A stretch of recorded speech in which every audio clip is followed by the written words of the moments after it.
بسم اللہ الرحمن الرحیم۔ السلام علیکم، آپ دیکھ رہے ہیں پاکستان اوورسیز نیوز۔ شامل کرتے ہیں کویت سے کچھ خبریں۔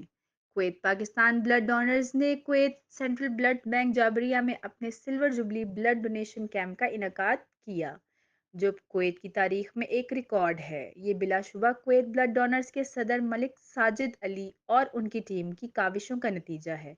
کویتی غیر ملکی معزز مہمانوں کی شرکت نے بلڈ ڈونیشن کیمپ کو یادگار بنا دیا۔ ڈاکٹر امیر الحسن، سربراہ اقوام متحدہ ہیومن سیٹلمنٹ پروگرام، اور فرخ امیر سیال، کمیونٹی ویلفیئر اتاشی، سفارت خانہ اسلامی جمہوریہ پاکستان نے خصوصی شرکت کی۔ کویت میں پاکستانی تنظیموں کے سربراہان، عہدیداروں اور ڈیجیٹل میڈیا کے نمائندے بھی اس موقع پر موجود تھے۔ کویت پاکستان بلڈ ڈونرز کے چیئرمین حافظ محمد شبیر اور صدر ملک ساجد علی نے اپنی ٹیم کے ہمراہ معزز مہمانوں کا والہانہ استقبال کیا۔ مہمانوں نے خون کے عطیات جمع کرانے کے جذبے کو سراہا اور اس کے مثبت اثرات پر روشنی ڈالی۔ کویت پاکستان بلڈ ڈونرز کا قیام 2013 میں عمل میں لایا گیا تھا۔ یہ تنظیم 25 کیمپ منعقد کر چکی ہے، جن میں خون کی ہزاروں تعداد میں عطیات جمع کرائے گئے ہیں۔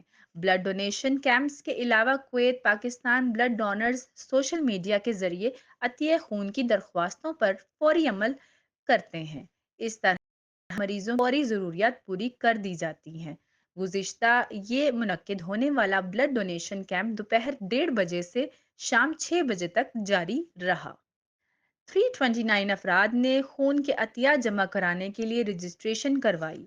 252 افراد کے عطیات جمع کیے گئے، جبکہ بقایا افراد طبی وجوہات کی بنا پر عطیات نہ دے سکے۔ عطیات جمع کرانے والوں میں پاکستانی کمیونٹی کے علاوہ کویتی، انڈین، بنگلہ دیشی، سری لنکن اور فلپینی باشندے بھی شامل ہیں۔